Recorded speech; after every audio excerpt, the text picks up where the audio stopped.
देश में खाद्य तेलों की बढ़ रही कीमतों ने सरकार की चिंता बढ़ा दी है। खाद्य तेलों के दामों को कंट्रोल करने की रणनीति बनाने के लिए केंद्र सरकार ने शुक्रवार यानी आज अहम बैठक करने जा रही है। सूत्रों ने बताया कि शुक्रवार को खाद्य तेलों की कीमतों की समीक्षा करने के लिए केंद्र सरकार की प्राइस मॉनिटरिंग कमेटी की बैठक होगी। कोरोना संकट शुरू होने के बाद खाद्य तेल की कीमतें लगातार बढ़ती जा रही हैं। ऐसे में माना जा रहा है कि ये कमेटी खाद्य तेल की कीमतें काबू में रखने की सिफारिश कर सकती है। खाद्य तेल की कीमतों में कमी लाने के लिए दोबारा से इंपोर्ट ड्यूटी में कटौती करने की सिफारिश कर सकती है। कमेटी ने इससे पहले नवंबर महीने में इंपोर्ट ड्यूटी में कटौती की थी। बता दें कि भारत खाद्य तेल की अपनी जरूरतों का तकरीबन 2/3 हिस्सा आयात से पूरा करता है और आयात महंगा होने से खाद्य तेल की दाम लगातार बढ़ते जा रहे हैं। यूरोप के देशों को भारतीय बासमती का स्वाद भाने लगा है। पिछले 3 साल से इन देशों में बासमती की मांग अधिक हुई है। पिछले वर्ष नवंबर तक 1500 करोड़ रुपए बासमती चावल यहां निर्यात किया जा चुका है। निर्यात बढ़ने से किसान भी लाभान्वित हो रहे हैं। बासमती निर्यात विकास प्रतिष्ठान के आंकड़ों के अनुसार पिछले 3 साल का बासमती निर्यात का रिकॉर्ड इस बार अप्रैल से नवंबर तक 8 महीने में ही टूट गया है। कोरोना काल में भी भारतीय बासमती की धमक अब कम नहीं हुई है। पिछले कुछ सालों से निर्यात किए जाने वाले बासमती चावल में कीटनाशक की समस्याएं आ रही थी। किसानों को जागरूक कर इसे दूर कर लिया गया है। किसानों द्वारा अब इसका उत्पादन विश्व स्तरीय मानकों के अनुरूप किया जा रहा है।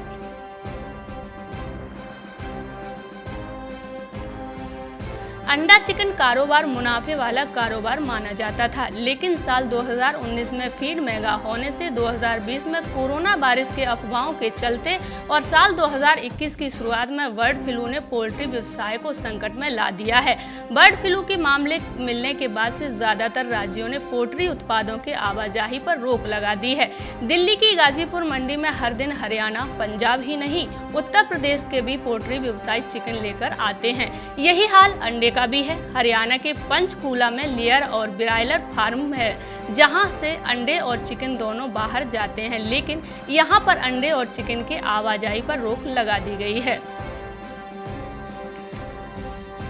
एशिया की सबसे बड़ी गाजीपुर पोल्ट्री मार्केट से लिए गए सभी 100 नमूनों में बर्ड फ्लू की पुष्टि नहीं होने के बाद दिल्ली सरकार ने पोल्ट्री मार्केट बंद करने का फैसला वापस ले लिया है। राजधानी दिल्ली में स्थित एशिया की सबसे बड़ी गाजीपुर मुर्गा मंडी के लिए गए सभी 100 नमूनों में बर्ड फ्लू नहीं होने की पुष्टि हुई है। दिल्ली में कौओं और बतखों के नमूनों में बर्ड फ्लू की पुष्टि होने के 3 दिन बाद ये परिणाम आए हैं।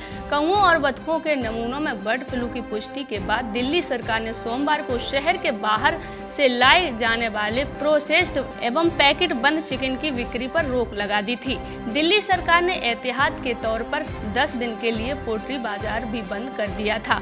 पशुपालन विभाग के वरिष्ठ अधिकारी राकेश सिंह ने कहा कि बुधवार को 104 नमूनों के परिणाम आए। इनमें 100 नमूने गाजीपुर मंडी में 35 पोल्ट्री पक्षियों के थे। सभी नमूनों के संक्रमित नहीं होने की पुष्टि हुई है। उन्होंने कहा कि इसका अर्थ ये हुआ कि दिल्ली में अभी पोल्ट्री पक्षियों में एवियन इन्फ्लुएंजा नहीं फैला हुआ है। बिहार सहकारिता विभाग के आंकड़ों के अनुसार 8 जनवरी तक कुल 9,92,230.088 मीट्रिक टन ही धान की खरीद हो पाई, जो तय लक्ष्य 45 लाख मीट्रिक टन का लगभग 22% है। अभी तक महज 1,30,877 किसानों से ही धान की खरीदी हुई है, जबकि ऑनलाइन 5 लाख से ज्यादा किसानों ने आवेदन किया है। बिहार सरकार की नई अधिसूचना के अनुसार प्रदेश के primary agriculture credit society PACS और व्यापार मंडल अब 31 जनवरी तक ही सरकारी रेट पर धान की खरीदी करेंगे, जबकि पहले 31 मार्च तक धान खरीदा जाना था। प्रदेश में 15 नवंबर से धान की खरीद 6,491 पैक्स और व्यापार मंडलों द्वारा किया जा रहा है। आम बजट का दिन जैसे जैसे नजदीक आ रहा है, लोगों की उम्मीदें भी बढ़ती जा रही हैं। 1 फरवरी को देश की वित्त मंत्री निर्मला सीतारमण बजट पेश करेगी।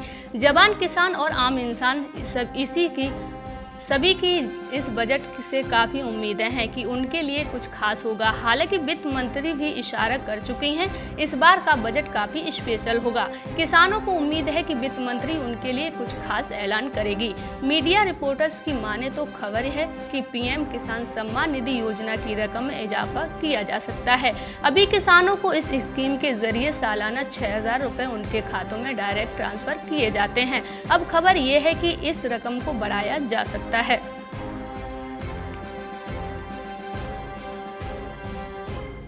भारत सरकार ने थोक मूल्य सूचकांक आधारित मुद्रास्फीति के आंकड़े जारी कर दिए हैं। दिसंबर 2020 में देश की थोक मूल्य सूचकांक आधारित मुद्रास्फीति घटकर 1.22% पर आ गई है।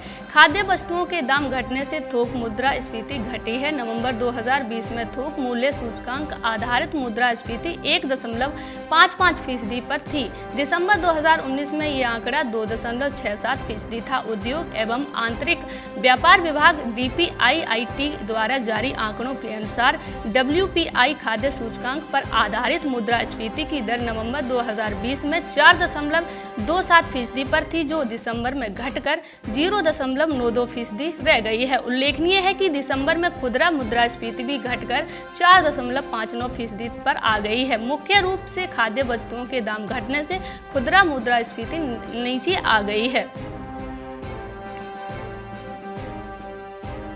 LPG गैस सिलेंडर बुकिंग के बाद अब आपको 2 से 4 दिन का इंतजार करने की जरूरत नहीं है। सरकारी तेल कंपनी इंडियन ऑयल ने LPG तत्काल सेवा शुरू करने का प्लान बनाया है, जिसके जरिए आप सिर्फ आधे घंटे में गैस सिलेंडर आपके घर पहुंच जाएगा।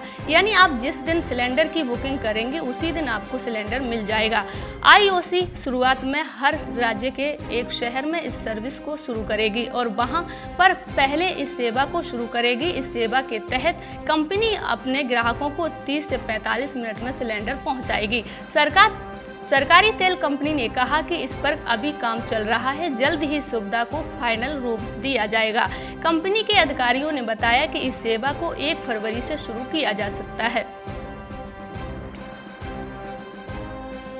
सऊदी अरब ने आने वाले महीनों के दौरान कच्चे तेल के उत्पादन में कटौती की घोषणा की है। महत्वपूर्ण तेल उत्पादों में से एक सऊदी अरब ने महामारी से ग्रस्त परिदृश्य के बीच उत्पादन को स्थिति रखने के लिए उत्पादन में फरवरी 21 और मार्च 21 के बीच प्रतिदिन 1 मिलियन बैरल अतिरिक्त कटौती की घोषणा की है।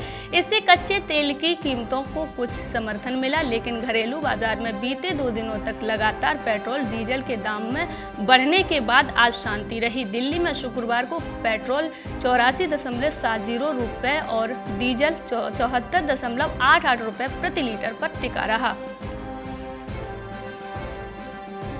राजधानी में आज भी सुबह की शुरुआत घने कोहरे के साथ हुई है। वहीं उत्तर भारत में भी सुबह सुबह घना कोहरा दिखाई दिया। अगले 2 दिनों तक भी इससे राहत मिलने के कोई आसार नहीं है। मौसम विभाग की माने तो भारत के मैदानी भागों में अगले 2 दिनों तक मध्यम से घना कोहरा छाए रहने की संभावना है। दिक्कत ये है कि कोहरे के साथ लोगों को कड़ाके की ठंड का भी टॉर्चर देखने को मिल रहा है। मौसम विभाग के अनुसार आज सुबह 5:30 बजे राजस्थान, पंजाब, हरियाणा, चंडीगढ़, दिल्ली, उत्तर प्रदेश, बिहार, उप हिमालयी, पश्चिमी बंगाल, असम और त्रिपुरा में घना कोहरा देखा गया है।